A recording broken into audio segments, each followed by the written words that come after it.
மரித்தேன், ஆனாலும் இதோ சதா காலங்களிலும் உயிரோடு இருக்கிறேன். ஹல்லேலூயா. ஆண்டவர் மரித்தார்.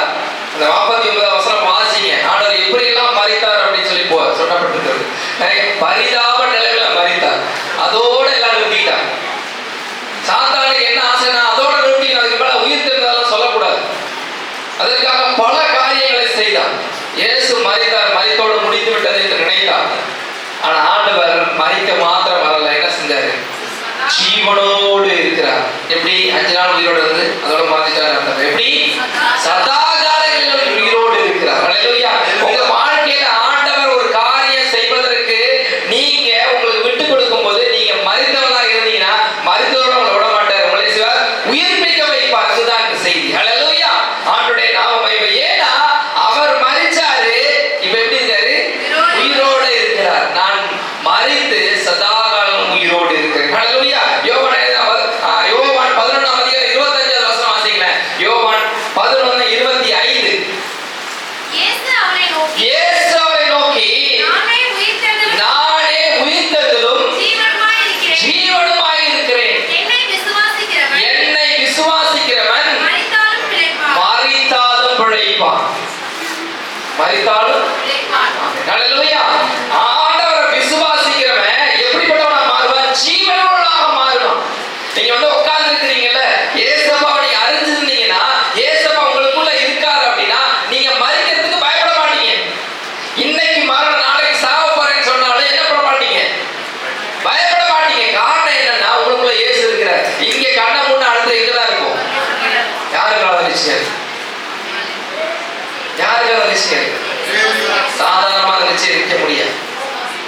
ஏன்னா மரித்தால் மரித்ததோடு கிருபை நின்றும்.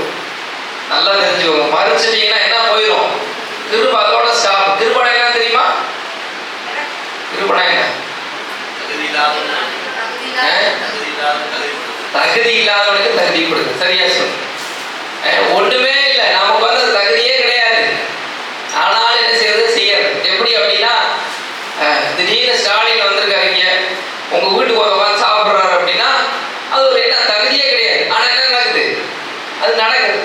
அதே மாதிரிதான் ஆண்டவராக இயேசு கிறிஸ்து அறிந்து கொள்வது ஒரு தகுதியான காரியம் இல்லை நமக்கு. ஆனா ஆண்டவர் என்ன செய்தார்? அறிந்து கொள்ள வைத்திருக்கிறார். காரணம் என்ன தெரியுமா? உங்களுடைய சின்ன அந்த இயேசு அறிஞ்சுக்கிட்டா என்ன, இயேசுவை ஏத்துக்கிட்டா என்ன, அப்பா அம்மா கூப்பிடுறாங்களே போனா என்ன, சொல்றது புரியுது உங்களுக்கு? நேற்று வந்திருந்த அந்த ஊழியக்காரருடைய அப்பாவும் அம்மாவும் ரசிக்கப்படாது. அப்பா இல்ல, மாமனாரும் மாமியார் ரசிக்கப்படாது. அவர் இந்துவா இருந்ததுனால அவர் கல்யாணம் பண்ணி கொடுத்ததும் இந்து பொண்ணுதான். அப்ப அவங்க ரசிக்கப்படல. அப்ப இவங்க தம்பி ரசிக்கப்பட்டு சபை நடத்த ஆரம்பிச்சாங்க. சபைக்கு அவங்க முதல்ல தான் ஆரம்பிச்சாங்க. அப்ப யாரும் வரல. அப்ப இந்த வந்திருந்த சுவிசேஷன் சொன்னாரு, நீங்க என்ன செய்யுங்க, அவங்க பக்கத்துல தான் அந்த மாமனார் மாமியார் வீட்டு பக்கத்துல தான் யார் சபை ஆரம்பிச்சிருந்தா இவங்க தம்பி ஆரம்பிச்சார். அப்ப இவங்க என்ன செஞ்சாங்க அப்படின்னா, சும்மா என்ன செய்யுங்க, ஆளே இல்லை அவங்க மட்டும் உட்காந்து ஆராதிக்கிறது, சும்மா போய் என்ன செய்யுங்க, ஒரு ஆளுக்காக போய் உட்காருங்க அப்படின்னு சொன்னாங்க. முதல்ல போய் சும்மா தான் உட்காருங்க ஒரு நாள். அப்புறம் 2-3 நாள் போனாங்க, வசனம் அவங்களுக்குள்ள போயிடுச்சு. நீங்க ரசிக்கப்பட்டு அந்த சபையோட மூப்பர்களாக இருக்கிறாங்க. ஹல்லேலூயா. அதுதான் ஆண்டவருக்கு ஒரு சின்ன வாய்ப்பை கொடுத்து பாருங்க, உங்க வாழ்க்கையை மாத்திருக்காங்க.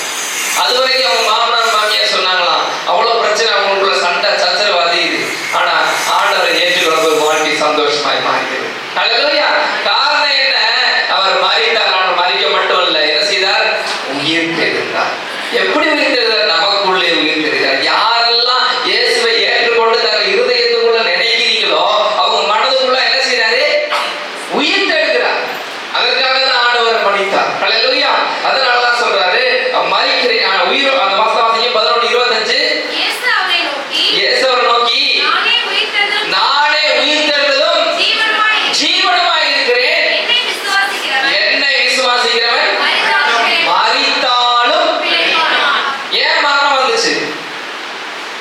ஏன் மரணம் வந்துச்சு? மனுஷனுக்கு ஏன் மரணம் வந்துச்சு? பாவத்தின் சம்பளம். நேற்று சொன்னாங்க, நல்ல ஞாபகம் இருக்கா? ஒருத்தருடைய தப்பு என்ன செஞ்சிச்சு? அது விளக்கமும் சொன்னாங்க. நல்லா ஞாபகம் இருக்கா? பிரதமர் போய் இன்னொரு நாட்டுல கையெழுத்து போட்டு வர்றாரு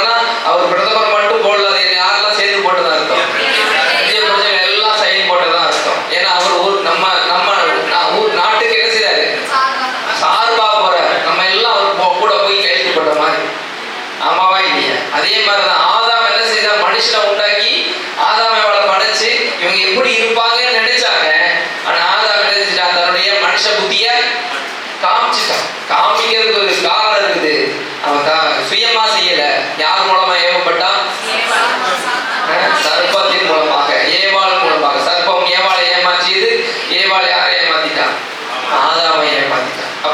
அப்ப அந்த காரணத்தினால மனுஷனுக்கு என்ன வந்தது? சாபம் வந்தது. அந்த சாபம் பிறந்த இடத்திலேயே அல்லேலூயா சாபத்திற்கான விமோசனமானவர் வைத்தார். வாசிக்கிற வசனத்தை ஆதியாகமத்தில் இருக்கிறது. அல்லேலூயா. சாபம் பிறந்த இடத்திலேயே ஆண்டவர் விமோசனத்தை வைத்தார். இந்த 3ஆம் அதிகாரம் வசனத்தை வாசிங்க.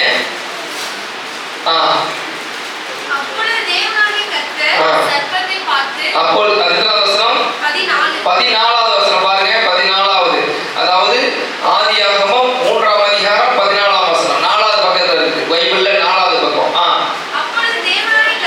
அப்பொழுது தேவனாகிய கர்த்தர் சர்ப்பத்தை பார்த்து, நீ இதை செய்தபடியால். யாரு செஞ்சா? ஆதாம் செஞ்சான். செய்யறதுக்கு காரணமா இருந்தது யாரு? சாத்தான். அப்ப சாத்தானுக்கான சாபம் அங்கேயே விழுது. என்ன விழுது? சகல நாட்டு மிருகங்களிலும் சகல காட்டு மிருகங்களிலும் சபிக்கப்பட்டிருப்பாய். நான் உனக்கு கேட்டுங்களா? இந்த பாம்பை ஏதாவது செஞ்சுச்சா? இந்த பாம்பை ஏதாவது செஞ்சுச்சா? தானே செஞ்சான். யாரு உள்ள போது செஞ்சான்? பாம்பா வடிவத்துல பூந்து என்ன செஞ்சான்? செஞ்சான். பாம்புக்கு சாபம் வந்துருச்சு. ஆமாவா இல்லையா? பாம்பு ஒண்ணும் செய்யல. பாம்பு படம் சுத்திட்டு தான் இருக்குது. ஆனா பாம்பு வழியா என்ன செஞ்சுட்டான்? யாரு போந்துட்டா? சாத்தான் போந்துட்டான். அப்பையில இருந்தே இதான் வேலை. ஆதி காலத்துல இருந்து மனுஷனை படைச்சதுல இருந்து இதான் வேலை. நீங்க நல்லா இருப்பீங்க, ஆண்டவருக்குள்ள இருப்பீங்க. ஆனா சாத்தான் உங்க கூட இருக்கவங்க உள்ள பூந்து உங்களை ஆண்டவர்கிட்ட பிரிப்பான். இதுதான் சாத்தான் வேலை. டைரக்டா நேரா வந்து நிக்க மாட்டான். நல்லா தெரிஞ்சுக்கோ. உங்களை பயப்படுறதாக செய்யறதுக்காக வரமாட்டான். உங்களை என்ன செய்வான்? தன்னுடைய ஐடியாவால, தன்னுடைய அந்த தந்திரத்தினால என்ன செய்வான்? மனுஷனை பிரிக்க பார்ப்பான். நீங்க நல்லா இருப்பீங்க, உங்க கூட நல்லா பேசுற ஃப்ரெண்டா இருப்பான். அவன் வந்து சொல்லுவான், உனக்கு வேலை இல்லையா வாழ. அந்த நேரத்துக்கு தான் என்ன செய்வான்? அதை போலாம் இதுக்கு போலாம் சொல்லி கூட்டிட்டு போவான். ஏன் அப்படின்னா தந்திரத்தினாலதான் மனுஷனை கவுக்க முடியும்ன்றது சாத்தான நல்லது. பாம்பு ஏதாவது செஞ்சுச்சா? ஒண்ணுமே செய்யல. அது பேசாம சீர்த்துச்சு. ஆனா இந்த சாத்தா யாருக்குள்ள பூந்தான்? பாம்புக்குள்ள பூந்து யாரை கெடுத்தான்? ஆதாமை கெடுத்தான். ஏவாளை கெடுத்தான். ஏவாளை என்ன செஞ்சாங்க? ஆதாமை கெடுத்தான். இப்ப சாபம் யாரு கிடைச்சது? பாம்பு கிடைச்சு. அவ்வளவுதான் என்ன இருந்துச்சு? நடந்துட்டு இருந்துச்சு. இப்ப என்ன ஆயிடுச்சு? ஊறி போக வேண்டியதாகி போச்சு. அது மட்டும் இல்ல, பாம்பை பார்த்தாலும் என்ன செய்வான்? மேல பாம்பை பார்த்தா படையும் நடக்கும் அப்படின்னு படம் முடியுதா இல்லையா? காரணம் என்ன? பாம்பு இதோடு தான். யானையை பார்த்தா கூட படம் எடுக்காது. எதை பார்த்தா நடக்குதான்? பாம்பை பார்த்தா பயந்து ஓடுவாங்க. அதனாலதான் அது கொள்றாங்க. அப்ப ஆண்டவரை சாபத்தை பெற்றுக்கொள்ள கூடாதுன்னா ஆண்டவர் பிள்ளைகளா வாழ. சில நேரம் என்ன செய்வான் அப்படின்னா, நம்ம வீட்டுக்குள்ளேயே என்ன செய்வான்? மற்றொரு மூலமா சாத்தா புரிஞ்சு நம்மளை ஆண்டவர்கிட்ட பிரிக்கிறதுக்கு தான் பார்ப்போம். நிறைய நேரங்கள்ல சபையில நீங்க உட்கார்ந்து இருக்கும்போது என்ன செய்வாங்க? அப்படியே உட்கார்ந்து இருப்பீங்க, திடீர்னு ஒருத்தர் கூப்பிட்டு போவோம்.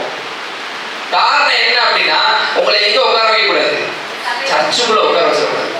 ஏன்னா சர்ச்சுக்குள்ள உட்கார வச்சா நீங்க எப்படிப்பட்டவங்களா இருப்பீங்க? உயிர் பெருவலா மாறிடுவீங்க. எப்படி பெருவலா மாறிடுவீங்க? உயிர் பெருவலா மாறி. உயிர்னா என்னது? ஆண்டவர் பற்றிய அறிவு உங்களுக்கு வந்துடும். இந்த உலகம் எப்படிப்பட்டது தெரியும். இந்த உலகத்தோட முடிவு என்னன்னு தெரிஞ்சிடும். இந்த உலகத்தோட முடிவு என்ன?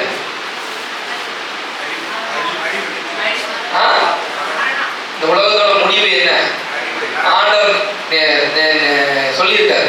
மத்தேயுல சொல்லியிருக்காரு. இந்த உலகத்தோட முடிவு நான் நேற்று ராத்திரியா அன்று தியானித்தோம். என்னன்னா உலகத்தோட முடிவு கள்ள தீர்க்க தரிசனம் இப்ப நடந்துட்டு இருக்கு.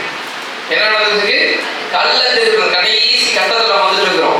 உலகத்துல கள்ள தீர்க்க தரிசனங்கள் அதிகமாய் பெருகும் என்று சொல்லப்பட்டிருக்கிறது. இயேசுவின் அன்பை பத்தி சொல்றதுக்கு பதிலா இயேசுவின் கிருபை பத்தி சொல்லுவாங்க. இயேசு பல்லவ ராஜ்யத்துக்கு போறதுக்கு பதிலா உலகமே பல்லவன்னு சொல்லுவாங்க. இப்படிப்பட்ட நிறைய கள்ள தீர்க்க தரிசனங்கள் வர ஆரம்பித்தது. இதெல்லாம் காரணம் என்னன்னா உலகத்தின் முடிவு. அது மட்டும் அல்ல, இந்த சுவிசேஷம் உலகம் ஃபுல்லா எப்ப சொல்லப்படுமோ அப்ப முடிவு வரும்னு போட்டிருக்கு.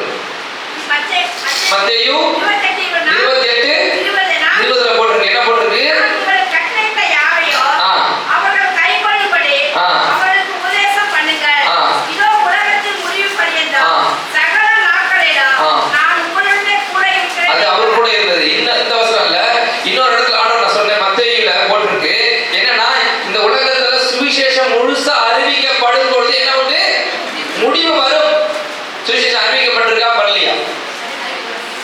எனக்கு தெரிஞ்சு 75% என்ன செய்யப்பட்டிருக்கு, அறிவிக்கப்பட்டு தான் இருக்கு. இன்னும் கொஞ்சம் தான் அறியாம இருக்காங்க. இயேசுன்னு எல்லாரும் தெரியும், ஆனா உண்மையான தெய்வம்ன்றது தெரியாது. இயேசுன்னு தெரியும். நீங்க வெளியில போய் சாதாரணமா கேட்டு பாருங்க, இயேசுனா தெரியுமா? தெரியும், எல்லாருக்குமே இயேசுனா தெரியும். ஆனா என்ன தெரியாது, அவர் தான் உண்மையான தெய்வம், நம்ம விடுதலை ஆகிற தெய்வம் தெரியாது. அது தெரியும் பொழுது ஓரளவுக்கு எல்லாம் அறிவிக்கப்பட்ட போது எல்லாருக்கும் வாய்ப்பு கிடைச்சு, எல்லாருக்கும். ஏன்னா அங்க போய் சொல்ல முடியாது, நீங்க இயேசு எனக்கு நீ யாருன்னு எனக்கு தெரியாதுன்னு சொல்ல முடியாது. ஏன்னா ஆண்டவர் சொல்லுவார், நீ இவங்க மூலமா கேள்விப்பட்டில்ல, ஆனா நீ ஏற்றுக்கொள்ளல அப்படின்னு சொல்லுவார். இவங்க மூலமா உனக்கு சொன்னாங்களே, இயேசுவை வந்து சொன்னாங்களே, நீ கேட்டீல்ல, நீ ஏன் ஏற்றுக்கொள்ளல?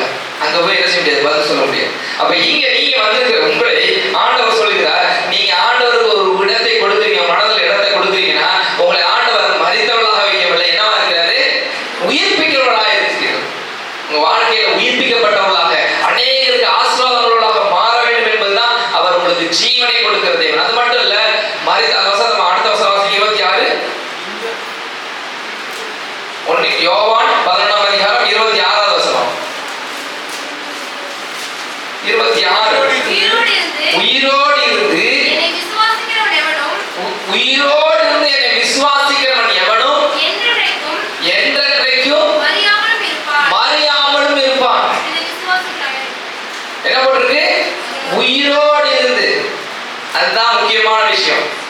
உயிரோடு இருந்து, ஜீவன் இருக்கும் பொழுதே இயேசுவை அறிந்து கொண்டு விசுவாசிக்கிறவங்களுக்கு தான் என்ன செய்வாங்க, என்றென்றைக்கும் மரியாதை இருப்பான். அதுக்காக சாவாம இருப்பான். உலகத்துல மறிப்புன்றது ஒரு துறை பிறப்பதும் ஒரு துறை மறிப்பதும் மனிதனுக்கு நியமிக்கப்பட்டிருக்கிறது. ஆனா இயேசுவை அறிந்து கொண்டு நீங்க மறிச்சீங்கன்னா ஆண்டவர் கொடுக்கிற வாக்குத்தத்தம் என்னது, நீங்க மறிக்க மாட்டீங்க, என்ன செய்வீங்க, உயிர்ப்பிக்கப்படுவீங்க. எப்படி உயிர்ப்பிக்கப்படுவீங்க? ஆண்டவரோடு வாழ்கிறவர்களாக உயிர்ப்பிக்கப்படுவீங்க. அதனாலதான் சொன்னேன், இன்னைக்கு மறிச்சா நான் எங்க இருக்கேன்னு தெரியணும், இயேசு இடத்துல இருக்குன்னு தோணும். இன்னைக்கு மறிச்சா நான் எங்க போனே தெரியல அப்படின்னு நினைச்சீங்கன்னா தயவு செய்து நீங்க ஒப்பு கொடுங்க. ஏன்னா நமக்காக சிலுவையில மரித்த ஆண்டவர், தன்னோட ரத்தத்தை சிந்தின ஆண்டவர் உங்களை பார்த்து சொல்ற, நீங்க செய்த பாவத்தை ஆண்டவரிடத்துல ஆண்டவரே என்னை மன்னிங்கன்னு சொல்லும்போது உங்களை அவருடைய ரத்தத்தால கழுவுகிறார். உங்க பாவம் எவ்வளவு கொடுமையா இருந்தாலும் சரி, ஆண்டவர் பாவத்தை மன்னித்து அவர் பிள்ளையாக வாழ உதவி செய்கிறார். அதற்குதான் ஆண்டவர் சபையை உருவாக்கி வச்சிருக்கிறார். உங்களை செவ்வைப்படுத்த, உங்களை வழிநடத்த, உங்களுக்கு தேவையான ஆத்மீகமான காரியங்களை கற்றுக்கொள்ள.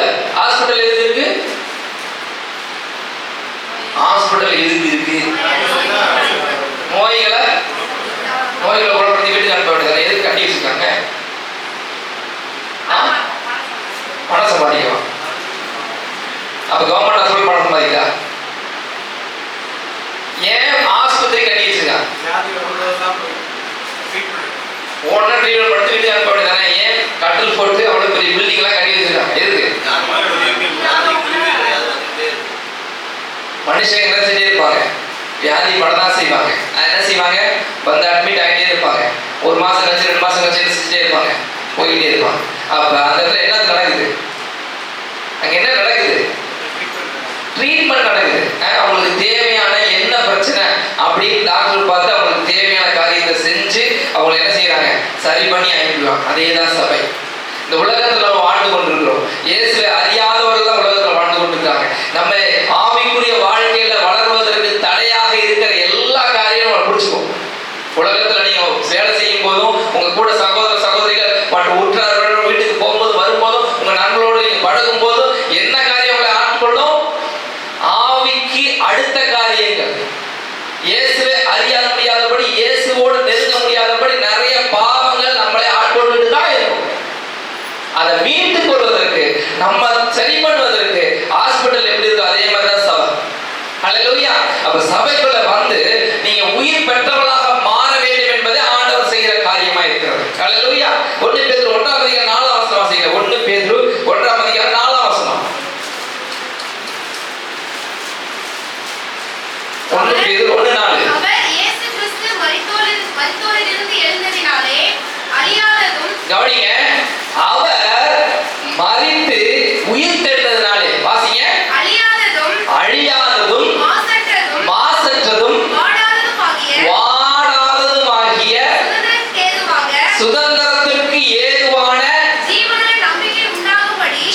ஜீவனுள்ள நம்பிக்கை உண்டாகும்படியாக தமது மிகுந்த இரக்கத்தின்படியே நம்மை மறுபடியும் ஜெனிப்பித்தார். மறுபடியும் ஜெனிச்சவங்க அவர் அல்லேலூயா சொல்லுங்க. மறுபடியும் ஜெனிப்பினா என்ன? ஞானஸ்நானம். மறுபடியும் ஜெனிப்பதோடாக மாற்றுகிறார். ஒரு இயேசு வந்து என்ன செய்யறார் அப்படின்னா, ஒரு சுவிசேஷம் சொல்லிட்டு இருக்காரு. ஒரு நல்ல படித்த மேல பைபிள்லாம் நல்லா கரைச்சு குடிச்சவன். அவன்கிட்ட வந்து ஆண்டவர் சொல்றாரு, நீ மறுபடியும் பிறக்காவிட்டால் என்ன செய்ய மாட்டேன், தேவனுடைய சொந்தத்தை பெற்றுக்கொள்ள மாட்டேன்னு சொன்னா அவன் கேட்கிறான், மறுபடியும் வரணுமா? நான் எப்படி வயிற்றுக்குள்ள போகுது? எங்க போறது? எங்க அம்மா வயிற்றுக்குள்ள நான் எப்படி திருப்பி போவேன்? போய் திருப்பி போறது வரலாம் நடக்கிற காரியமா? சொல்லுங்க, நீங்க சொல்லுங்க. திருப்பி பறக்கிறதா பறக்க முடியுமா? நம்ம போய் திருப்பி அம்மா வயிற்றுக்குள்ள போய் திருப்பி அம்மா வயிற்றுல இருந்து வெளியே வர முடியுமா? அப்ப ஆண்டவர் என்ன சொல்றாரு?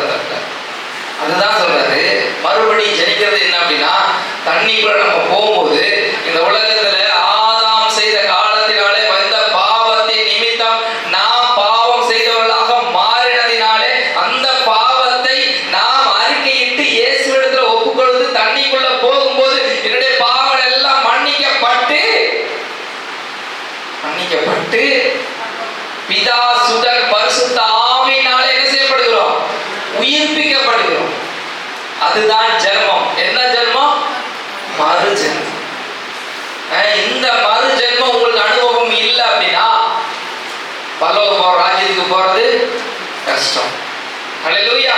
அப்ப அந்த மறு ஜென்மம் நமக்கு வேணும். அதுதான் ஆண்டவர் விரும்புகிற காரியம். அதை விட்டுட்டு நம்ம என்ன செய்யணும்? நம்ம இல்லாத காரியத்திற்கு நான் தான் சின்ன வயசுல இருக்கனே அப்படியா இப்படியா நீங்க நினைச்சீங்கன்னா, ஏன்னா ஞானஸ்தானம் என்பது ஞானம் வந்த பிறகு கிடைக்கணும். ஞானம் வந்ததுக்கு அப்புறம் என்ன ஞானம்? இயேசு எனக்காக இந்த உலகத்துல வந்தாரு, எனக்காக மரித்தாரு, அவர் உயிர் தெழுந்தார், இன்னைக்கு உயிரோடு இருக்கார். நான் அவரை கூப்பிடும்போது அவர் என்னிடத்துல வந்து என் பாவத்தை மன்னித்து அவர் பிள்ளையாக மாற்றுகிறார்னு சொல்லி யாரு விசுவாசிக்கிறீங்களோ அவங்கதான் ரட்சிக்கப்பட்டு ஞானஸ்தானம். ஹல்லேலூயா. பேருக்கு ஞானஸ்தானம் எடுத்தீங்க அப்படின்னா, ஞானஸ்தானம் என்னன்னு தெரியாம எடுத்தீங்க அப்படின்னா உங்களுக்கு நஷ்டம் தான் வரும். நீ ஞானஸ்தானம் எடுத்தாலும் வேஸ்ட், தண்ணிக்குள்ள முங்கி இருந்துச்ச மாதிரி தான் இருக்கும். அப்ப உண்மையான உயிர்ப்புதலை பெற்றுக்கொள்ளணும் அப்படின்னா நீங்க உங்க பாவத்தை அறிக்கை செய்து இயேசுவிடத்துல மன்னிப்பு கேட்டு அவருடைய இரத்தத்தால கழுவப்பட்டால்தான் மறு ஜென்மத்திற்கான சரியான அடையாளமா இருக்கும். இல்லாவிட்டால் என்ன செய்யுது? மறு ஜென்மம் நமக்கு கிடையாது. அப்போஸ்தலர்கள் 4ஆம் அதிகாரம் 33ஆம் வசனம் வாசிங்களேன். எதற்காக அப்படி மறு ஜென்மம் எடுக்கணும் அப்படின்னு சொல்லி ஆண்டவர் சொல்லுகிறார். எதற்காக அப்படி மறு ஜென்மம் எடுக்கணும்? நம்ம கர்த்தராகிய இயேசுவின் உயிர்த்தெழுதலை குறித்து அப்போஸ்தலர்கள் மிகுந்த பலமாய் சாட்சி கொடுத்தார்கள். யார் கொடுத்தாங்க? அப்போஸ்தலர்கள் கொடுத்தாங்க. நினைச்சு பாருங்க, இயேசு உயிர் தெழுந்த பிறகு நேரா போய் ஏரோது முன்னாடி நின்று, ஏய் என்னை கொன்னீல நீ, இப்ப நான் வந்திருக்கேன் அப்படின்னு சொன்னா அவனுக்கு எப்படி இருக்கு? நினைச்சு பாருங்க. அப்படியே ஆண்டவர் செஞ்சாரு. நேரா தன்னை கொண்ட அந்த பிரதான ஆசாரியர்களாகிய காய்பாவும் அவங்க முன்னாடி போய் நின்று, டேய் என்ன நினைச்சிட்டு இருக்க? நான் வந்து யாரு நினைச்ச? நீ பாட்டு என்னை சிலுவையில் ஒப்பு கொடுத்துட்ட அப்படின்னு போய் நின்னாரா? யாருக்கு காட்சி கொடுத்தாரு? சீஷருக்கு தான் காட்சி கொடுத்தாரு. யார் அவருடைய சீஷரோ அவருக்கு தான் நான் உயிரோடு இருக்கேன்னு காட்சி கொடுத்தார். இதேதான் உலகத்தில் நடந்துட்டு இருக்கு. யாரு இயேசுவை ஏற்றுக்கொண்டாங்களோ அவங்களுக்கு தான் இயேசு உயிரோடு இருக்கிறது தெரியும். யாரு இயேசுவை அறிந்து கொண்டு அவர் பிள்ளைகளாக இருக்காங்களோ அவங்களுக்கு தான் இயேசுவை பத்தி தெரியும். ஏன்னா அவர் உயிரோடு இருக்கான்னு அவங்களாலதான் பார்க்க முடியும். மற்ற யாரும் என்ன செய்ய முடியல, பார்க்க முடியல. இயேசு நிறைய பேர் அற்புதம் செஞ்சார். நிறைய பேர் குஷ்டரோகத்தை மாற்றினார். நிறைய போர்களுக்கு நிறைய கதைகளை செய்தார். அவங்க முன்னாடி போய் நின்னாரா? யார்கிட்ட போய் நின்னார் இயேசு? யாருக்கு முன்னாடி இயேசு வந்து உயிரோட காண்பித்தார்? தன்னுடைய சீஷர்களுக்கு தான் காண்பித்தார். தன்னுடைய அம்மா சொன்னது போல சீஷிகளுக்கு தான் என்ன செஞ்சாரு? காமிச்சார். யாரை இயேசுவை அறிந்து கொள்கிறாங்களோ அவங்களுக்கு தான் இயேசு உயிரோடு இருக்காங்கன்னு தெரியும். இல்ல நான் இயேசு இன்னைக்கு மரித்தவர் தான் உங்களுக்கு தெரியும். ஹல்லேலூயா. அப்படி நீங்க அறிஞ்சிருக்கிறீங்கன்னா நீ இயேசுவின் பிள்ளைகள். இல்ல அப்படின்னா நீ இயேசுவை மறுதலித்தவர்களாக இருக்கிறீங்க. இயேசுவை இன்னும் அறியலன்னு அர்த்தம். அப்ப இயேசு உயிரோட இருக்காரு உங்களுக்கு தெரியணும் அப்படின்னா நீங்க இயேசுவை முழுமையாக பின்பற்ற வேண்டும். அப்பதான் நீங்க போனாலும் வந்தாலும் என்ன செஞ்சாலும் உங்க கூட இருப்பார். இயேசு என் கூட இருக்கிறாரு, எனக்கு அற்புதத்தை செய்கிறாங்கிற ஒரு அழியே சொல்லுவோம். காரணம் என்ன அப்படின்னா நீங்க அறிந்து கொள்ள முடியும். இயேசு உங்க கூட இருக்க அறிய முடியும். இயேசு எனக்கு எதுவுமே செய்யலைங்க, இயேசு எனக்கு எதுவுமே செய்யலைங்க அப்படின்னு நீங்க சொல்றீங்க அப்படின்னா இன்னும் இயேசுவை நீங்க முழுமையா ஏற்றுக்கொள்ளலாம்னு அர்த்தம். அதுதான் ஏன் அப்படின்னா அவர் மரித்து ஜீவனோடு எழுந்தது அவர் காண்பித்த தன்னை உயிரோடு காண்பித்தது யாருக்கு அப்படின்னா இயேசுவோடு அன்பாக அவர் கூட இருந்த சீஷர்களுக்கு தான் காண்பித்தார். ஏன் அப்படின்னா அவர்கள் மூலமாக தான் இந்த உலகத்துல யாரெல்லாம் இயேசு ஏற்றுக்கொள்கிறார்களோ அவர்களுக்கு எல்லாம் இயேசு அற்புதங்களை செய்கிறார். ஹல்லேலூயா. அப்ப உங்க வாழ்க்கையில நீங்க சாட்சி உள்ளவர்களாக மாறணும் அப்படின்னா, சாட்சி உள்ளவர்களாக நீங்க அறிந்து கொள்ளணும் அப்படின்னா நீங்க இயேசுவை முழுமையாக அறிந்து கொள்ளணும். ஏதோ அவங்க கூப்பிடுறாங்க, ஏதோ இவங்க கூப்பிடுறாங்க அப்படின்னா உங்க வாழ்க்கையில அற்புதம் நடக்காது. உங்க வாழ்க்கையில அற்புதம் நடக்காது, உண்மையா நடக்காது. ஆண்டவர் சில நேரங்கள்ல தயவாக சில நேரங்கள்ல வேணும்னா செய்து கொடுப்பாரே தவிர உண்மையா இயேசுவை ஏற்றுக்கொள்ளும்போது தான் முழு ஆசீர்வாதம் பெற்றுக்கொள்ள முடியும். 100% ஆசீர்வாதம் நீங்க பெற்றுக்கொள்ளணும்னு நினைச்சீங்கன்னா அவர் பிள்ளையாக நீங்க வாழணும். ஹல்லேலூயா. அதனாலதான் அவர் சாட்சியாக மாறுகிறார். அப்ப நீங்க சொல்ல முடியும் இயேசு எப்படிப்பட்டவரா இருக்காரு, உயிரோட இருக்காருன்னு சொல்ல முடியும். நீங்க அறிந்து கொள்ளலாம் அப்படின்னா ஆமா உயிரோடு இருக்காரு, ஆமா உயிரோடு இருக்காரு அப்படிதான் சொல்ல முடியும். இயேசுவை நீங்க உண்மையா அறிஞ்சு அவர் வாழ்க்கையில நீங்க ருசிச்சவங்களா இருந்தீங்கன்னா அவர் செய்யற காரியம் உங்க கண்ணு முன்னாடியே தெரியும். அப்ப இயேசு உங்களுக்கு எப்படிப்பட்டவராக இருப்பார், உயிருள்ளவராக இருப்பார். ஹல்லேலூயா. அப்ப நீங்க யாருக்கு சாட்சியா இருப்பீங்க? இயேசு உயிரோடு இருக்கிறதுக்கு யார் சாட்சியா இருப்பீங்க? நான் சாட்சியா இருப்பேன். நான் சாட்சியா இருப்பேன். சாட்சியா இருக்கவங்க சொல்லுங்க பாப்போம். ஹல்லேலூயா. ஆண்டவருடைய நாமம் மகிமைப்படுவதாக. லூக்கா எழுதின சுவிசேஷம் 24ஆம் அதிகாரம் 6ஆம் வசனம் 7ஆம் வசனம் 6ஆம் வசனம். லூக்கா 24:6. அவர் இங்கே இல்லை, உயிர்த்தெழுந்தார். மனுஷகுமாரன் பாவியான மனுஷர் கைகளிலே ஒப்புக் கொடுக்கப்படவும் சிலுவையில் அறையப்படவும் 3ஆம் நாள் உயிரோடு எழுந்திருக்கவும் வேண்டும் என்று அவர் கலிலேயா இருந்த காலத்திலே உங்களுக்கு சொன்னதை நினைவு கூறுங்கள். ஆண்டவர் உலகத்துல இருக்கும் போது எந்த மனுஷனும் சொல்ல முடியாத ஒரு காரியத்தை சொன்னார். அதனாலதான் அவர் இன்னைக்கு தெய்வம்.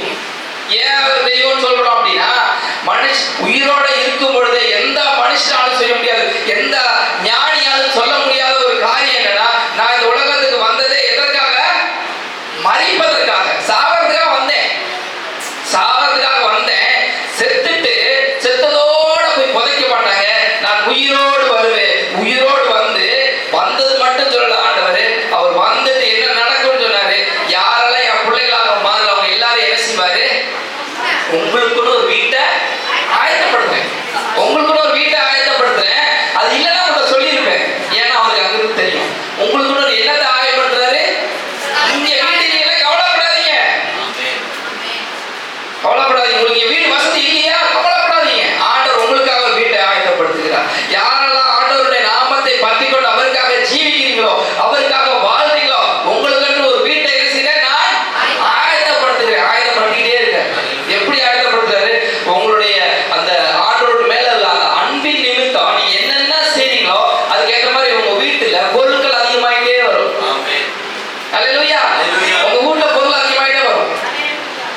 சின்ன புதுசா வீடு வேணுமா இல்ல மாளிகை வீடு வேணுமான்றது நீங்க தான் தீர்மானிச்சுக்கணும். பரலோகத்துல நீங்க ஆண்டவருக்காக நீங்க நேரத்தை செலவு பண்ண உங்க வீடு அழகாயிட்டே வரும்.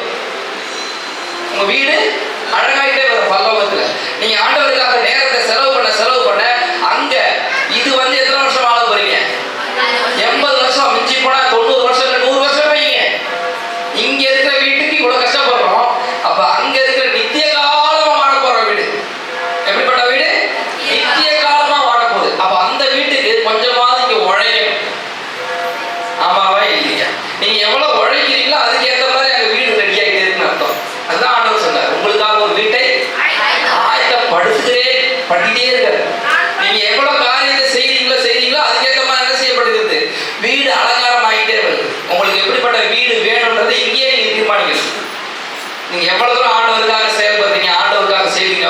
ஏன் ஆண்டவர் வந்து இது ஒரு தொழில் பற்றியா வச்சிருக்காரு. அதாவது கற்றுக்கொண்டு என்ன செய்ய நடந்தது.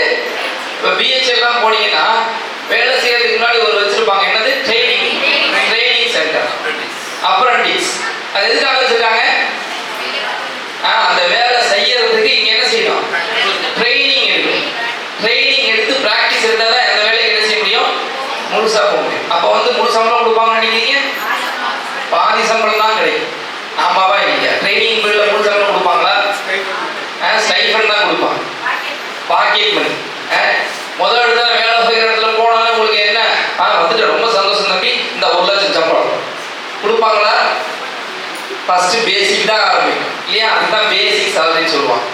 அதே மாதிரி தான் உலகத்துல நீங்க ஆண்டவரை ஏற்றுக்கொண்டு வந்துட்டீங்க, இயேசு பிள்ளையா மாறிட்டீங்க, மறுரூபமாக்கப்பட்டிருக்கீங்க, ஞானஸ்தானம் எடுத்துட்டீங்க. அப்ப அடுத்த கட்டம் நீங்க என்ன செய்யணும் அப்படின்னா ட்ரைனிங்கை நல்லா பண்ணணும். அப்பதான் உங்களுக்கு என்ன கிடைக்கும்? சம்பளம் கிடைக்கும். ஆமாவா இல்லையா?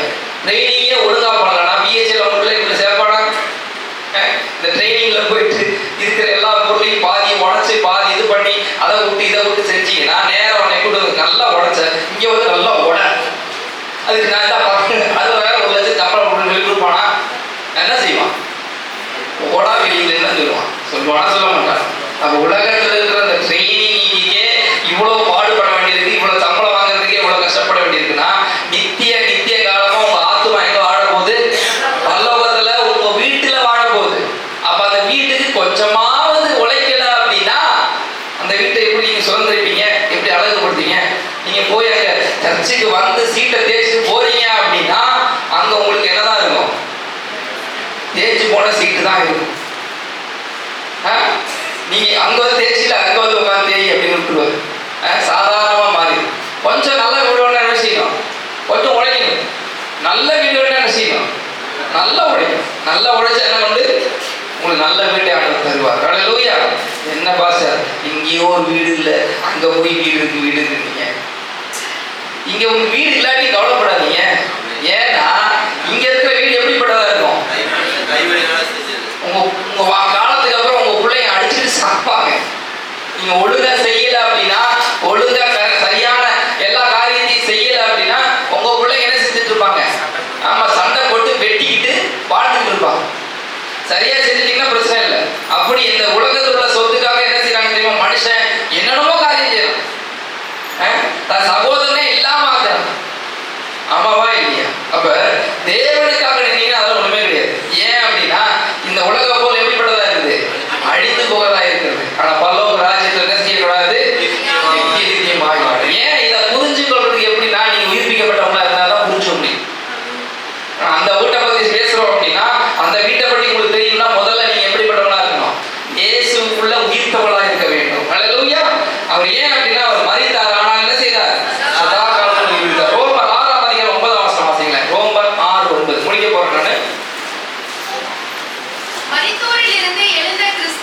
மரித்தோரிலிருந்து எழுந்த கிறிஸ்து இனி மரிப்பதில்லை என்று அறிந்திருக்கிறோம். மரணம் இனி அவரை கவனிச்சீங்களா? ஒரு தடவை தான் மரிச்சார். இந்த உலகத்துக்கு இயேசு வந்து ஒரே தடவை தான் மரித்தார். திருப்பி நான் வந்து மரிக்க போறேன்னு சொல்லவில்லையா? நான் இன்னைக்கு வந்தேன், மரிச்சுட்டேன், இனி அடுத்த ஒரு ஜென்மம் எடுத்து இன்னொரு இடத்துல வந்து நான் திருப்பி என்ன செய்ய மாட்டேன்? மரிக்க மாட்டேன். ஆண்டவர் ஒரே தடவை மரித்தார், ஒரே தடவை உயிர்ப்பை கொடுத்திருக்கிறார். ஹல்லேலூயா.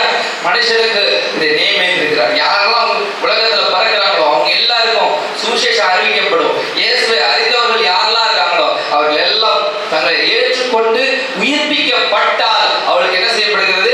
பரலோக ராஜ்யத்திலே ஒரு பொக்கிஷம் உண்டு. ஹல்லேலூயா. உயிர்ப்பிக்கப்படவில்லை என்றால் எல்லாரும் சேர்ந்து நரகத்துக்கு போக வேண்டியதான். ஹல்லேலூயா. அதுல எந்த மாற்றமும் இல்லை. ஹல்லேலூயா. 2 பாதை தான். ஒண்ணு குறுகிய வழி, ஒரு விசாலமான வழி. 2 பாதையில ஏதாவது ஒரு பாதையில தான் போக முடியும். குறுகின பாதையில போனீங்கன்னா எப்படி இருக்கும்? கஷ்டமா இருக்கும், பாடுகள் இருக்கும். அதை செய்யக்கூடாது, இதை செய்யக்கூடாது. உலகத்துல வாழும்போது சர்ச்சுக்கு வரணும், டைமுக்கு வரணும், சுவிசேஷத்தை ஏற்றுக்கொள்ளணும், பைபிள் படிக்கணும், ஜெபம் பண்ணணும். இதெல்லாம் ரொம்ப கஷ்டமான விஷயம். அப்படித்தானே?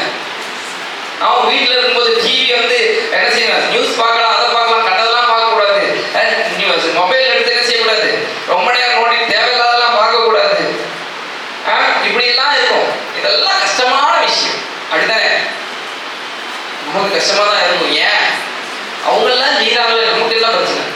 அவங்களுக்குலாம் என்ன பிரச்சனை இருக்கு? ஒரு பிரச்சனை இல்லையா? அவங்க எல்லாம் நோடுறாங்க, எல்லாம் செய்யறாங்க, சம்பாதிக்கிறாங்க, எல்லாம் செய்யறாங்க. இங்க குறுகலானா தான் இருக்கும். சில காரியங்கள் ரொம்ப எளிதாக தான் இருக்கும். ஆனாலும் அது எப்படிப்படுது? என் நுகம் மெதுவா இருக்கும். நுகம்னா என்னது? நுகம்னா என்னது? தலைவாணியா? மாட்டு கழுத்துல என்ன வச்சிருப்பாங்க? ஒரு கட்டை மாதிரி வச்சிருப்பான். அந்த கட்டை என்ன செய்யும்? அமுக்கும். அமுக்கும். ஆனா என்ன செய்யாது?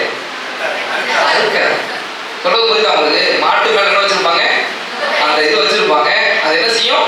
கட்டை மேல வச்சிருப்பாங்க. அது என்ன செய்யும்? அழுத்தும். ஆனா என்ன செய்யாது? அறுக்காது. அப்ப அறுக்காம என்ன செய்யும்? பார்த்து. ஆனா அது என்ன பாடு இருந்தாதான் என்ன செய்யுது? அது ஒழுங்கா போகுது. இல்ல அப்படின்னு என்ன செய்யும்? அவுத்து விட்டா என்ன ஆகும்? இஷ்டத்துக்கு அடைய ஆரம்பிச்சு. அதனாலதான் சொன்னாரு, என்னுடைய நுகம் எப்படிப்பட்டதா இருக்கும்? மெதுவாகவும் இருக்கும். ஆனா நுகம் என்ன செய்யணும்? இருக்கணும். அந்த நுகம் இருந்தாதான் நம்ம கண்ட்ரோலா போகும். சில நேரங்கள்ல சர்ச்சைக்கு வரும்போது சில இதெல்லாம் செய்யாத, நீ என்ன பண்ற அப்படிலாம் திட்டு விடுவோம். அதை ஏற்றுக்கொண்டீங்க அப்படின்னா உங்க நுகம் எப்படிப்பட்டதா இருக்கும்? சரியா மாறுது. ஏற்றுக்கொள்ளல அப்படின்னா சில நேரங்கள்ல சின்ன சின்ன விஷயத்துக்கே நீங்க இவங்க இப்படி இருக்காங்கல்ல, அவங்க அப்படி இருக்காங்கன்னு சொன்னீங்கன்னா அப்ப நீங்க இன்னும் அந்த நுகத்தை ஏற்றுக்கொள்ளலன்னு அர்த்தம். சில நேரங்கள் மனமும் பாடுல தான் இருக்கும். ஆனா அதை மன்னித்து சரி அவங்க மனுஷங்க தான், நம்மளும் ஏற்றுக்கொள்வோம். சில நேரங்களில் தப்பு செய்யதான் செய்வாங்க அப்படின்னு நம்மளை மாற்றி கொண்டு ஆண்டவர் பாதையில போகணுமே தவிர அவங்க அப்படி செஞ்சுட்டாங்கல்ல, நான் எதுக்கு போகணும் அப்படின்னு நினைச்சிடக்கூடாது. ஏன் அப்படின்னா ஆண்டவர் சொன்ன முதல் காரியம் என்னது?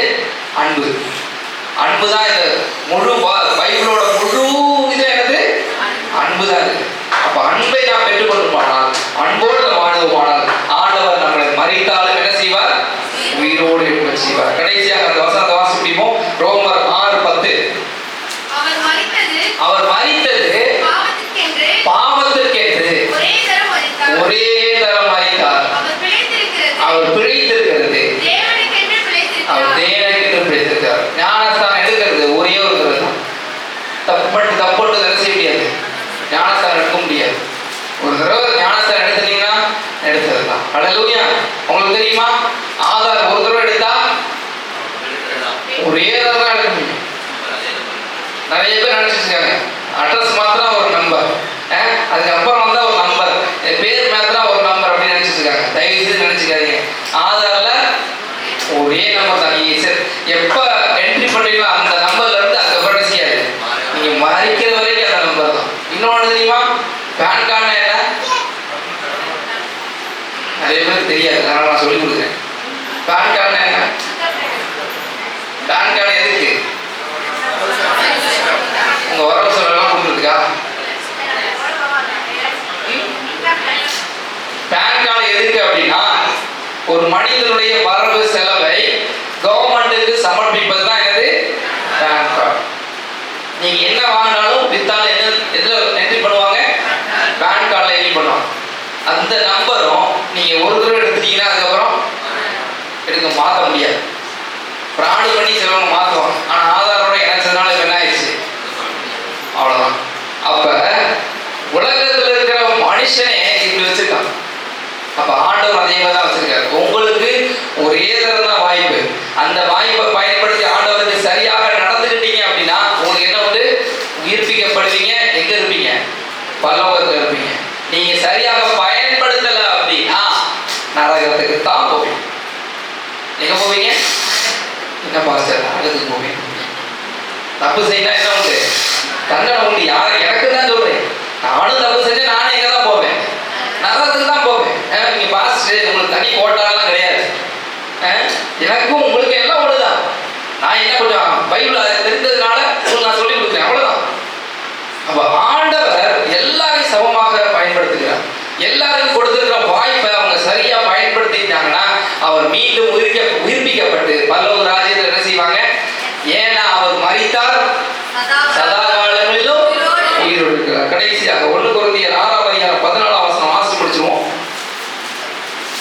1 கொரிந்தியர் 6:14. தேவன் கர்த்தரை எழுப்பினாரே, நம்மையும் நம்முடைய வல்லமையினாலே என்ன செய்வாரு? எழுப்புவார். மரிச்சா அந்த காலத்துல என்ன செஞ்சாங்க அப்படின்னா, இயேசு அறிந்ததுக்கு அப்புறம் சீசர்லாம் நினைச்சிட்டாங்க. உடனே இயேசு என்ன செஞ்சிருவாரு, திருப்பி வந்துட்டு என்ன செஞ்சிருவாரு, நம்ம எல்லாத்தையும் கூட்டிட்டு போயிடுவாருன்னு நினைச்சேன். ஆனா ஆண்டோட திட்டமே வேற. ஆண்டோட திட்டமே வேற. அவங்களுக்கு தெரியாது, இயேசுவுக்கே தெரியாது. என்ன தெரியாது? இயேசுவுக்கே ஒண்ணு தெரியாது. என்னது? ரெண்டாவது வருகை. இயேசுவுக்கே தெரியாது. எப்ப இயேசு திருப்பி வராலும் இயேசுக்கே தெரியாது. எப்போ வருவாங்க அந்த நாளைக்கு நொடி யாருக்கும் தெரியும்? பிதாவை தவிர வேற யாருக்கும் தெரியாது. அப்ப பிதா அப்படிங்கிறவரை ஆண்டவர் என்ன செய்தார், எப்பொழுது கூட இருக்கவருக்கே தெரியாது. பிதாவானவர் வல்லமை உள்ளவர், யார் இது வரைக்கும் பார்த்ததே கிடையாது. மோசேயே என்ன செஞ்சா, முதுக பார்த்தோடனே அவன் முகம் எப்படி இருந்துச்சு தெரியுமா? பிரகாசமா இல்ல. நீ பார்த்தீங்கன்னா என்ன செய்ய முடியாது, பார்க்க முடியாது. எப்படி சொல்லணும் அப்படின்னா, சூரியனை யாரா நேரா பார்த்துட்டே இருக்கீங்க, கை தூக்குங்க. கொஞ்ச நேரம் பாத்தீங்கன்னா என்ன ஆகும் தெரியுமா? அதுக்கப்புறம் வேற எதுவும் செய்ய முடியாது. அது 2 நிமிஷம் பார்த்தா அப்படி. ரொம்ப நேரம் பார்த்துட்டு இருந்தீங்கன்னா நரம்பெல்லாம் அவுட்டு. செக் பண்ண போகாதீங்க. பார்த்தீங்கன்னா என்ன செய்யும், போயிடும். காரணம் என்னன்னா, அவ்வளோ பவர் கொடுது. அதோட பல மடங்கு பவர் யாருக்கு உண்டு? இயேசுவுக்கு இல்லை, பிதாவானவர். ஏசப்பாவுக்கு அப்படி இருந்தா நம்ம என்ன செஞ்சிருக்க முடியாது, இயேசு பார்க்கவே முடியாது. இயேசு எப்படிப்பட்டவராய் மாறி வந்தார்? மனுஷனுக்கு மனுஷனாக மாறி வந்தார். காரணம் என்னன்னா, மனுஷனுடைய எல்லா காரியமும் அவருக்கு இருந்துச்சா இல்லையா? தூங்கினாரா தூங்கலையா? சாப்பிட்டாரா சாப்பிடலையா? குடிச்சாரா குடிக்கலையா? என்ன பசங்க இப்படிலாம் கேட்குறீங்க? அவர் மனுஷனா இருந்தார், குளிக்காம இருக்க முடியாது. பல்லு விளக்காம இருக்க முடியுமா? அவர் பல்லு விளக்காம இருந்தாலும் என்னதான் ஆகும், ஸ்மெல் வரதான் செய்யும். காரணம் என்ன, அவர் எப்படிப்பட்டதா இருந்தாரு? 100க்கு 100. சாதாரண இல்லை, எப்படிப்பட்டது? 100க்கு 100 மனுஷன். அப்போ நம்ம என்னெல்லாம் பாடுபட்டோமோ அவரால் பாடு இருந்துச்சு. ஆனா ஒன்னே ஒண்ணு, அதெல்லாம் மேற்கொள்ள அவரால் முடிந்தது. காரணம் என்னன்னா, அவர் எப்படிப்பட்டவராக இருந்தாரு? கடவுளுக்கு கடவுளாகவும் இருந்தார். 100% கடவுளாக இருந்தார். அதனாலதான் இயற்கை மேல அவருக்கு அதிகாரம் இருந்தது, சாத்தா மேல அதிகாரம் இருந்தது, எல்லாத்துக்கும் மேல என்ன, யாருக்கு அதிகாரம் இருந்தது? மனுஷனா தான் இருந்தார். ஆனா அவர் 100க்கு 100 கடவுளா இருந்தால்தான் அவரை நம்ம பின்பற்றி கொண்டிருக்கிறோம்.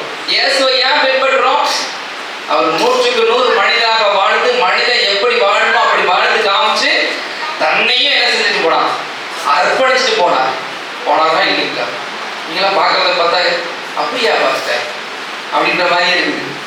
அப்படியா அர்ப்பணிச்சுட்டு போனாரா இல்லையா? ஆமென், ஹல்லேலூயா.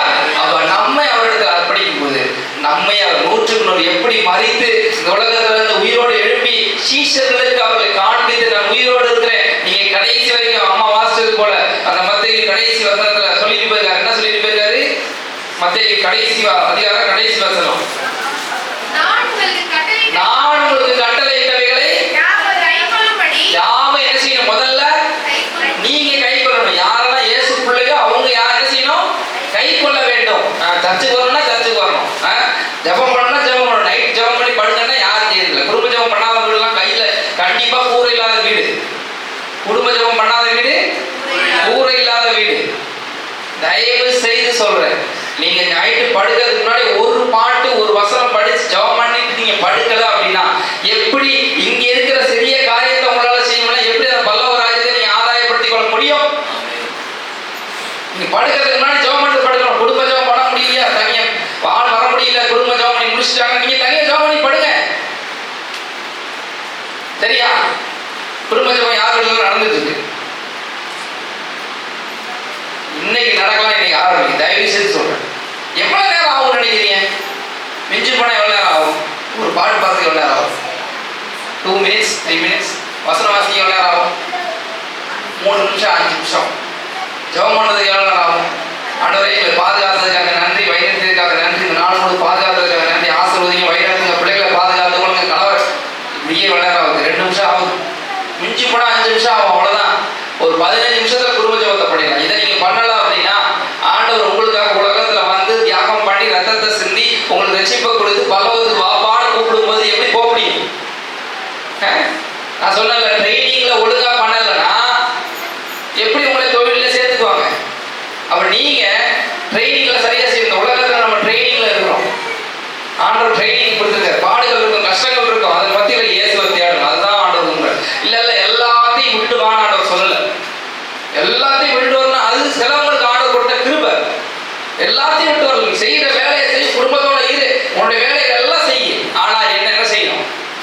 உங்களுடைய குடும்ப நேரங்கள்ல, குடும்ப ஜெபத்துல, உங்களுடைய தனிப்பட்ட ஜெபத்துல, வேதத்தை வாசிக்கிறதுல டைம் ஒதுக்கணும். ஒதுக்கினாத்தான் நீங்க பரலோகத்துக்கு போக முடியும். இல்லாம நான் சர்ச்சுக்கு வந்தவங்க போயிடலாம் நினைச்சிடாதீங்க, தயவு செய்து நினைச்சிடாதீங்க. அது நடக்கவே நடக்காது. ஏன்னா ட்ரைனிங்ல நீங்க ஒழுங்கா இல்லை அப்படின்னா அங்க எப்படி உங்களை ஏற்றுக்கொள்வாங்க? நான் சொன்னேன்ல, பிஹெச்எல் ட்ரைனிங்ல போயிட்டு அவங்க செய்ய வேண்டிய காரியத்தை செய்ய, அதை செய்ய சொல்லுவாங்க. அதை செய்யலாம். மிலிட்ரியில பிஹெச்எல் வேலையோட விட்டுருவாங்க. ஆனால் மிலிட்ரியில எப்படி தெரியுமா? காலையில் 5 மணிக்கு எந்திரிங்கன்னா எந்திரிச்சிருக்கணும். இல்லைன்னா என்ன உள்ள தெரியுமா? பனிஷ்மெண்ட். அடுத்த நாள் காலையில் 5 மணிக்கு 10 நாள் ஓட விட்டுருவாங்க. அடுத்த காலையில் 2 மணிக்கு குளிக்கணும், 2 மணிக்கு எந்திரிக்கணும், 2 மணிக்கு சாப்பிடணும், 2 மணிக்கு ட்ரெஸ் போடணும், 2 மணிக்கு பறையில வந்தீங்கன்னு 2 மணிக்கு ப்ரேயர் முடிச்சிடணும். டைமிங்கோட பண்ண வைப்பாங்க. அதுல ஏதாவது கொஞ்சம் மாற்றம் வந்தா என்ன ஆகும்? பனிஷ்மெண்ட் வரும். அந்த பனிஷ்மெண்ட் மீறி நீங்க செஞ்சீங்கன்னா என்ன ஆகும்? டிஸ்மிஸ் வரும். சம்பளமும் கிடையாது, வீட்டுக்கும் போக வேண்டிய சூழ்நிலை. சில நேரம் வீட்டுக்கு போக விட மாட்டாங்க, பனிஷ்மெண்ட் கொடுத்துருவாங்க. என்னன்னா சம்பளம் கிடையாம என்ன செய்யணும்? வேலை செய்யணும். அப்படிப்பட்ட காரியங்கள்லாம் இருக்கும். அவ்வளவு கொடுமையான இல்லை ஆண்டவர். உங்களை வேலை செய்ய சொல்றாரு. 6 நாள் நீங்க வேலை செய்யுங்க, ஆண்டவருக்காக நெல்லுங்க, எல்லாம் செய்யுங்க. ஆனா ஆண்டவருக்காக நிற்கணும் தான் ஆண்டவர் விரும்புகிறார். உங்க வேலை மத்தியில், உங்க குடும்பத்தின் மத்தியில் சமைக்க வேண்டியது சமைக்கணும், வேலை செய்ய வேண்டியது வேலை செய்யணும், எல்லா காரியத்தையும் செய்யணும். பிள்ளைங்களை பார்த்துக்கிறது, பிள்ளைகளை பார்த்து ஆபீஸ்ல கொடுக்குற வேலையை சரியா செய்யணும். எல்லாவற்றையும் சரியா செய்து கொண்டு யார் தேடணும்? ஆண்டவர். அதுதான் ஆண்டவர் விரும்புகிறார். எல்லாத்தையும் விட்டு வர்றது பெரிய மேட்டரே கிடையாது. அது உட்காந்து பிரச்சனையே இல்லையே. ஆனா பாடுகள் மத்தியில தான் என்ன செய்யணும்? ஆண்டவர் தேடணும். ஆண்டவர் அப்படிதான் இருந்தார். ஆண்டவர் வேலை இல்லை நினைச்சீங்களா? ஆண்டவர் என்ன வேலை செஞ்சார் தெரியுமா? தச்சு வேலை செஞ்சார். அவங்க அப்பா செய்த காரியத்தை அவர் செஞ்சார். ஏன் அவர் செய்யணும்னு அவசியம் கிடையாது. அவர் நினைச்சாருன்னா அப்படின்னா என்ன செஞ்சிடும்? கடற்கடன் அதுவே என்ன செஞ்சிடும்? செஞ்சு முடிச்சிடும். ஏன் அவர் செஞ்சாரு? மனுஷன் வேலை செஞ்சு பொழைக்கணும், வேலை செஞ்சார். அப்பாவுக்கு ஹெல்ப் பண்ணி அந்த காசு சம்பாதிச்சு அவருடைய சகோதரர்களுக்கு எல்லாருக்கும் கொடுத்தார். அதே நேரத்தில் அவர் வழக்கத்தின்படி வாசிங்க. நான் சொல்லியிருப்பேன், வழக்கத்தின்படி. வழக்கம்னா என்ன? தேவாலயத்துக்கு போறது, வசனத்தை வாசிக்கிறது, போதிக்கிறது, இந்த காரியத்தை வேலையும் செஞ்சாரு. அதே நேரத்தில் என்ன செஞ்சாரு? தன்னுடைய வழக்கத்தின்படி என்ன செஞ்சாரு? ஆலயத்துக்கு போதிக்கவும் செய்தார், எல்லா காரியத்தையும் செய்தார். இதுதான் ஆண்டவர் விரும்புகிற காரியம். உங்களுக்கு வேலை இருக்கும், பாடு இருக்கும், கஷ்டம் இருக்கும், எல்லாம் இருக்கும். ஆனா அதற்கு மத்தியில ஆண்டவரை மறந்தீங்கன்னா அவர் மறந்துடுவார். அதான் ஆண்டவர் சொல்றாரு. அவர் மறந்துவாரா? உங்களுக்கு தெரியாதுன்னு சொல்ல மாட்டாரு. ஏன்னா நீங்க இயேசு ஏற்றுக்கொண்டு தான் இருக்கிறீங்க. ஆனா என்ன செஞ்சிருவாரு? நீங்க அவரை மறந்தீங்கன்னா அவர் என்ன செஞ்சுவாரு? மறந்துடுவாரு. அதுதான் ஆண்டவர் சொல்றாரு. ஏன் அப்படின்னா, ஏன் மறக்கிறாரு அப்படின்னா, நீங்க அவரை பற்றி கொண்டே இருக்கணும்னா அவர் விருப்பம். மனுஷன் என்ன செய்யணும்? ஆண்டவரை பற்றி கொண்டே இருக்க வேண்டும். எப்படி சொல்றது அப்படின்னா, அவன் ஃப்ரெண்டு இருக்காங்கன்னு வச்சுக்கோங்க. டியர் ஃப்ரெண்டா என்ன நினைப்பீங்க? இப்ப இப்படி கூட வேணாம், இன்னும் நல்லா சொல்றோம். கணவன் மனைவி இருக்காங்க. கணவன் வராரு, ரூமுக்கு போவாரு, சாப்பிடுவாரு, சாப்பிடல அவர் பாட்டுக்கு வருவாரு, அவர் பாட்டுக்கு போயிடுவாரு. ஒய்ஃப் எங்க இருப்பாங்க, சமைப்பாங்க, உங்க பாட்டுக்கு போயிடுவாங்க. எப்படி இருந்தா லைஃப் இருக்குமா? இருக்குமா? சிலவங்க தான் வாழ்ந்துட்டு இருக்காங்க. அது லைஃப் அது கிடையாது. அது ஒரு குடும்பம் வாழ்க்கை யாராவது சொல்லுவாங்களா? 2 பேரும் சந்தோஷமா இருக்கணும், பிள்ளைகளையும் சந்தோஷமா வைக்கணும். ஆமாவா இல்லையா? கணவன் மனைவிக்குள்ள நல்ல அன்பு இருக்கணும். அதே நேரத்தில் என்ன செய்யணும்? பிள்ளைகளை நல்ல அன்புள்ளவர்களாக மாற்றினாதான் அது என்னது? ஒரு சரியான குடும்பம். அதே போலதான் இயேசுவோடு நான் அன்புள்ளவர்களாக இருக்க வேண்டும், இயேசுவோடு நான் உறவுள்ளவர்களாக இருக்கணும் தான் ஆண்டவர் ஆசைப்படுறாரு. நான் இயேசுன்னு நினைச்சு நான் பாட்டுக்கு என் வேலையை பார்த்துட்டு போனா ஆண்டவர் விரும்புறது இல்லை. அப்ப சரியான குடும்பமா இல்லாத போல இயேசுவோடு உள்ள அன்பு இல்லைன்னு அர்த்தம். அப்ப இயேசுவோடு உள்ள அன்பு இருக்குன்னா அவரை தேடி நாடி நிற்கணும் அப்படின்னு தான் விரும்புகிறார். அப்ப நீங்க தேடி நாடி நிற்காதான் உங்களுக்கு மறு ஜென்மம் என்பது, அதாவது மறு உயிர் என்பது, மறுபடி ஜெனிப்பித்தல் என்பது நடைபெறும். அல்லேலூயா. அதாவது 1 கொரிந்தியர் 6ஆம் அதிகாரம் 15ஆம் வசனம் வாசிங்க. முடிக்கிறேன். தேவன் கர்த்தரை எழுப்பினாரே, நம்மையும் நமது வல்லமையினாலே எழுப்புவார். நம்மை என்ன செய்வாரு? நமது வல்லமையினாலே எழுப்புவார். நீங்க எழுப்பப்பட வேண்டும் அப்படின்னா அவர் பிள்ளையாக வாழ வேண்டும், அவர் சொன்ன காரியங்களை பின்பற்ற வேண்டும். நம்ம சொன்ன காரியங்கள் எல்லாம் இலகுவான காரியங்கள் தான். இதெல்லாம் செய்ய முடியாதுன்னு யாராவது சொல்லுங்க, கை தூங்குவோம். பாஸ்டர் இதெல்லாம் செய்ய முடியாது பாஸ்டர், ஜெபம் பண்ண முடியாது பாஸ்டர், சர்ச்சுக்கெல்லாம் ஒழுங்காக வர முடியாது பாஸ்டர், வேலை இருக்கும், அது இருக்கிறதெல்லாம் இருக்கும், நம்ம வர முடியாது பாஸ்டர் அப்படின்றவங்க யாராவது இருந்தீங்கன்னா தயவுசெய்து உங்களுக்கு நான் சொல்றேன், உங்க வேலையின் மத்தியில இயேசு வரணும்னு தான் விரும்புறாரு. அதை ஒதுக்கிட்டு என்ன செய்யணும்? ஆண்டவருக்காக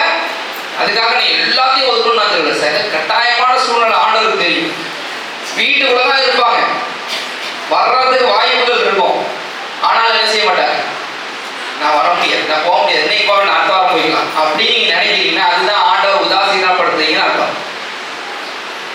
ஒரு வேலை இருக்கு, எளிதான வேலை தான், நம்ம சர்ச்சுக்கு போயிட்டு வந்து கூட பார்த்துக்கலாம் அப்படின்ற ஒரு சூழ்நிலை இருக்கு அப்படின்னா அந்த வேலையை நீங்க ஒதுக்கி வச்சுட்டு சர்ச்சுக்கு வந்துட்டு திருப்பி வந்து அந்த வேலை செஞ்சீங்கன்னா அது டபுள் மடங்கு ஆசீர்வாதமா இருக்கும்.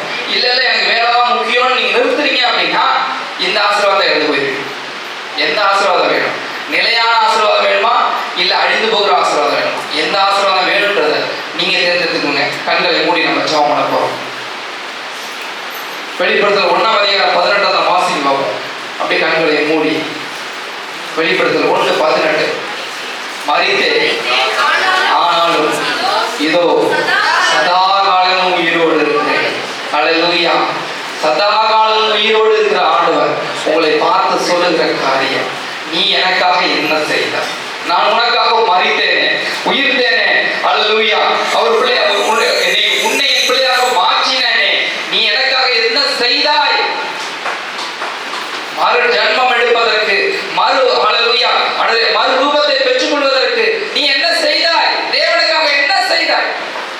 உனக்காக நான் வீட்டை ஆயத்தப்படுத்துகிறேனே, அந்த வீட்டுக்காக நீ என்ன செய்தாய்? ஆண்டவர் மரித்து உயிர் தெழுந்ததின் நோக்கம் என்ன? உலகத்திற்கு எல்லாருக்கும் ஆண்டவர் காமிக்கல நான் உயிரோடு இருக்கேன். யாரு அவரை ஏற்றுக்கொண்டு அவர் பிள்ளையாக மாறினாங்களோ அந்த அவர்களுக்கு மாத்திரமே ஆண்டவர் உயிரோடு இருப்பதாக காண்பித்தார். இன்னைக்கு யாரு இயேசு ஏற்றுக்கொண்டாங்களோ அவங்களுக்கு மட்டும்தான் உயிரோடு இருக்கிறவர்களாக காண்பித்துக் கொண்டிருக்கிறார். அப்படிப்பட்ட தெய்வத்தை அறிந்த நீ அந்த பரலோக ராஜ்யத்திற்கு போவதற்கு நீ என்ன செய்தாய்?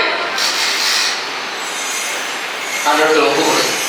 இயேசுப்பா, நான் ஒன்றுமே செய்யலை. இயேசுப்பா, அநேக நேரத்தில் நான் உங்களை தள்ளி இருக்கேன், மறுதளிச்சிருக்கேன், அல்லது அப்புறம் பார்த்துக்கலாம் நினைச்சிருக்கேன், மன்னிங்க இயேசுப்பா என்று சொல்லுகிறவர்கள் கண்களை மூடி ஆண்டவருக்கு ஒரு விஷயம் கூட ஒப்படைப்பீங்களா? நீங்களே ஜெபம் பண்ணுங்க. நான் ஜெபம் பண்ண அவசியம் இல்லை, நீங்களே ஒப்பு கொடுங்க.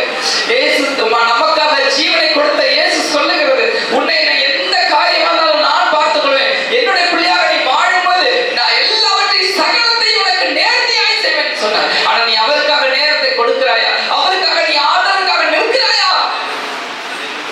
அநேக நேரத்தில் உலகத்திற்காக ஆண்டவரை நீ மறுதலிக்கிறாய், இருக்கிறாயே. மன்னிங்க என்று சொல்லு. என்ன மன்னிங்க ஆண்டவரே, என்ன மன்னிங்க தகப்பனே. உலகத்திற்காக அநேக நேரங்களில் உண்மை மறுதலிச்சிருக்கேன். என்ன மன்னிச்சிருக்கேன். நான் இவக்காக வாழும் நான் தீர்மானிக்கிறேன்.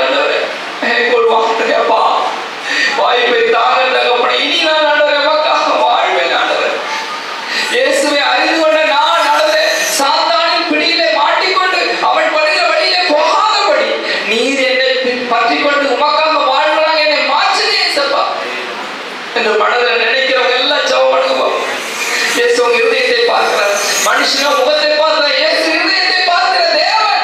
நீங்க இப்ப நினைத்து ஜெபிக்கிற தேவன் நிறைவேற்றுவார். நீங்க செய்கிற காரிய தீர்மானத்தில் நினைத்திருக்கபடி செய்வார். நன்றி ஆண்டவர், நன்றி இயேசு. உடைய தயவு எங்களோடு இருப்பதற்காக நன்றி. உடைய ஆசீர்வாதம் எங்களோடு இருப்பதற்காக நன்றி ஆண்டவர். ஒரு விசை கொண்டு நாங்கள் அர்ப்பணிக்கிறோம். அப்பா, நீர் எங்களை ஏற்றுக்கொள்வதற்காக வாழ்கிறோம்.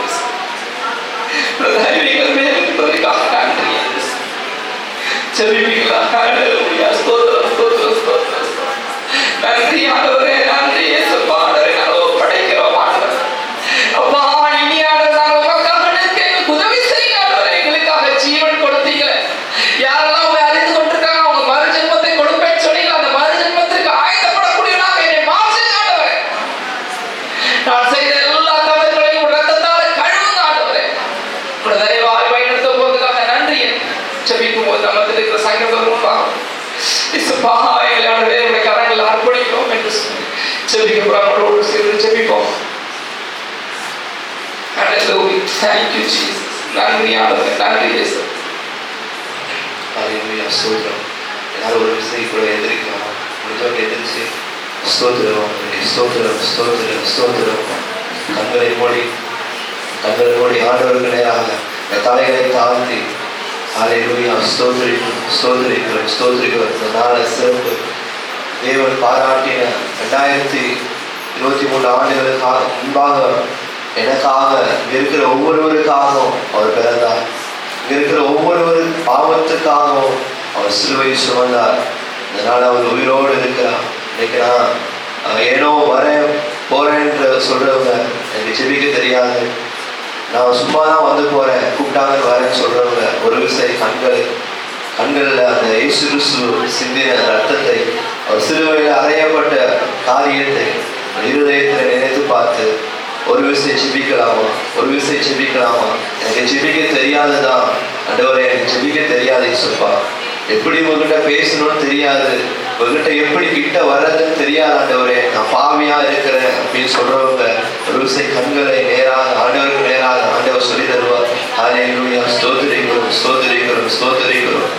ஹல்லேலூயா, ஹல்லேலூயா. மோசே பார்வோனிடத்துல போய் எங்களை அனுப்புங்க, நாங்கள் ஆராதிக்க போனோம், எங்கள் தேவனை நாங்கள் ஆராதிக்க போனோம் சொல்லும் பொழுது பார்வோன் சொன்னா, நீங்க ஆண்கள் மட்டும் போங்க, உங்களுடைய மனைவி பிள்ளைகள் உங்களுடைய ஆடு மாடுகள்லாம் இங்கேயே விட்டுட்டு போய்வாங்க, போயிட்டு சீக்கிரம் வந்துருங்க அப்படின்னு சொல்லிட்டு, அதுக்கு மோசே சொன்னா, இல்ல நாங்க எங்க ஆண்டவரை ஆராதிக்க போறோம், நான் எங்க போறோம்னு எங்களுக்கு தெரியாது, எவ்வளவு தூரம் போவோம்னு எங்களுக்கு தெரியாது, அங்க போய் நாங்க என்னென்ன கொடுப்போம்னு எங்களுக்கு தெரியாது, அவர் எங்க சொல்லுவாரு நாங்க அவ்வளவு அப்படி போய் ஆராதிக்க போறோம்னு சொல்லிட்டு அங்க அது போல. ஆனா ஆண்டவர் இந்த நாள் அப்படி எதிர்பார்க்கறது இல்லை. ஆடையோ மாடையோ உங்களிடத்துல பலியோ நீங்க ஏதாவது சபைக்கு கொண்டு வரணுமோ ஆண்டவர் எதிர்பார்க்கறது இல்லை. ஹல்லேலூயா. இதோ திறப்புல ஸ்தோத்திரம், ஸ்தோத்திரம், ஸ்தோத்திரம். இதோ வாசற்படியில நிற்கிறேன், கதவை தட்டுன்னு சொல்றார் ஆண்டவர். ஒருவன் என் சத்தத்தை கேட்டு கதவை திறந்தார், நான் அவனோடே பிரவேசித்து அவனோடு நான் போஜனம் பண்ணுவேன், அவனும் என்னோடே கூட போஜனம் பண்ணுவான் என்று ஆண்டவர் சொல்லுகிறார். ஹல்லேலூயா. கண்களை ஆண்டவருக்கு நேராக ஒரு விஷயம், எல்லாருமே கண்களை ஆண்டவருக்கு நேராக, இருதயத்தை ஆண்டவருக்கு நேராக ஆண்டவரே உம்மை துதிக்கிறோம், துதிக்கிறோம், துதிக்கிறோம், துதிக்கிறோம் கர்த்தாவே. மோசே ஆண்டவரிடத்துல கேட்ட பொழுது, ஆண்டவரே நான் உங்களை போய் விடுதலை ஆகணும்னு சொல்றீங்களே, நாங்க நீங்க யாருன்னு கேட்டா நான் என்ன சொல்லுவேன் அப்படின்னு கேட்கும்போது ஆண்டவர் சொல்றாரு, நான் இருக்கிறதாகவே இருக்கிறேன் என்று. ஹல்லேலூயா. அவர் அன்னைக்கும் அதே போலதான், இன்னைக்கும் அதே இரக்கமுள்ள தேவன் தான். ஆதாம உண்டு பண்ணி அவர் வெளியில துரத்தினாலும் ஆனா அவனையும் போஷிக்கிற ஆண்டவர், இன்னைக்கு நம்மளை போஷிக்கிற ஆண்டவர் அதே தான். அவர் மாறவே இல்லை. ஒரு நாளும் அவரிடத்துல யாதொரு மாறுதலும் யாதொரு வேற்றுமை நேரம் அவரிடத்துல இல்லைன்னு வேதம் சொல்லுகிறது. ஹல்லேலூயா. நான் தள்ளப்பட்டவனா இருக்கலாம், நான் மனுஷங்களால தள்ளப்பட்டவனா, நேசிக்கப்படக்கூடாதவனா இருக்கலாம், நான் மனுஷங்களால வெறுக்கிறவனா இருக்கலாம், ஆனால் ஆண்டவர் உங்களை நேசிக்கிறார். ஒரு விசை இருதயத்தின் ஆழத்திலிருந்து ஆண்டவரே அப்பா என்னை தொடுபடியாக ராஜா, இந்த நாள் வந்திருக்கிறோம் தகப்பனே, ஒவ்வொருவரையும் தொடுபடியாக ஸ்தோத்திரம் அப்பா. நீங்க சொல்லியிருக்கிறீங்களே எவரையும் மேன்மை கொடுத்த உம்மாலே ஆமாம் என்று சொல்லியிருக்கிறீங்களே அப்பா. ஆண்டவரே ஒருவரையும் வெறுக்காத தேவன் ஆண்டவரே அப்பா, எங்களை நேசிக்கிறவர் ஆண்டவரே, எங்களை தொடுபடியாக தகப்பனே ஆண்டவரே, எங்களை தொடுபடியாக ஆண்டவரே ஸ்தோத்திரம். நான் பாவியா இருக்கிறப்பா, நான் பாவியா இருக்கிறேன், ஆனால் உங்க இடத்துல வர இருக்கிறான் ஆண்டவரே, ஆயத்தமா இருக்கிறேன்னு சொல்றவங்க ஒரு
ஹalleluya ஹalleluya ஹalleluya.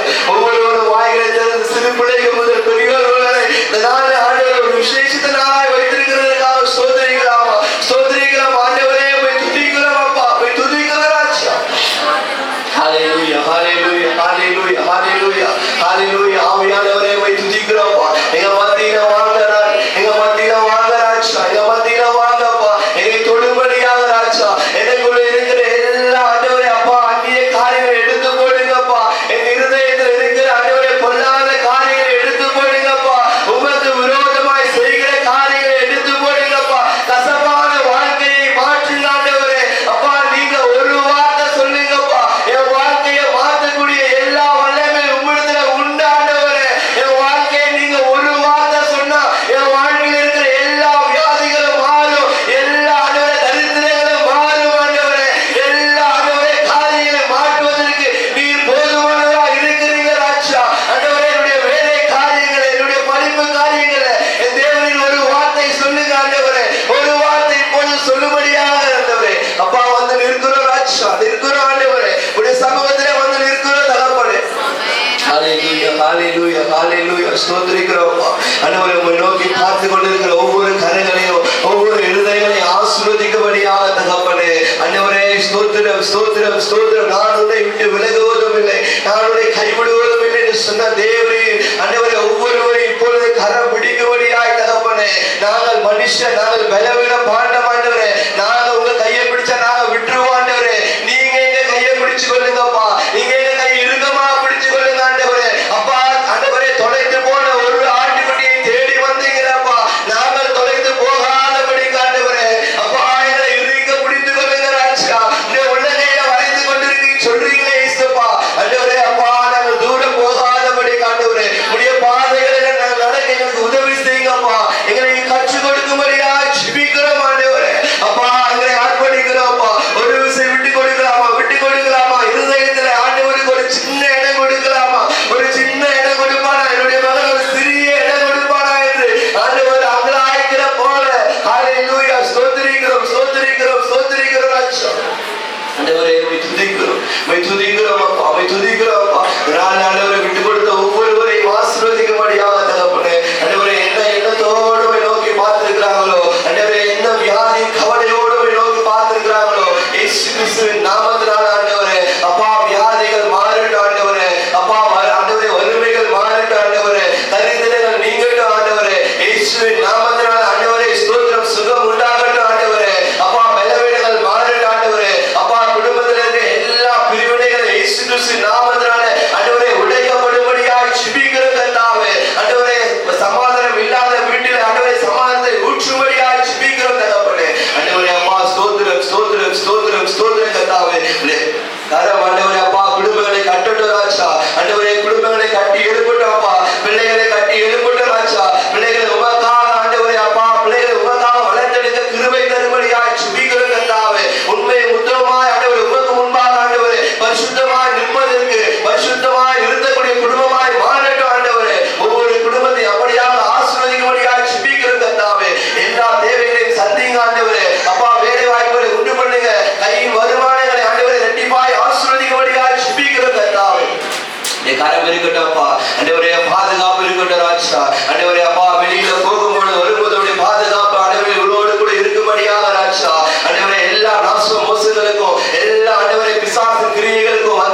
கர்த்தாவே. தொடர்ந்து ஆசீர்வதிங்க, காத்துக்கொள்ள வழிநடத்துங்க. இயேசு கிறிஸ்து நல்ல நாமத்தினால ஜெபிக்கிறேன் ஜீவ நல்ல பிதாவே, ஆமென். உட்காருங்க. நான் இன்னைக்கு தான் சர்ச்சுக்கு வர்றேன் அப்படின்றவங்க யாராவது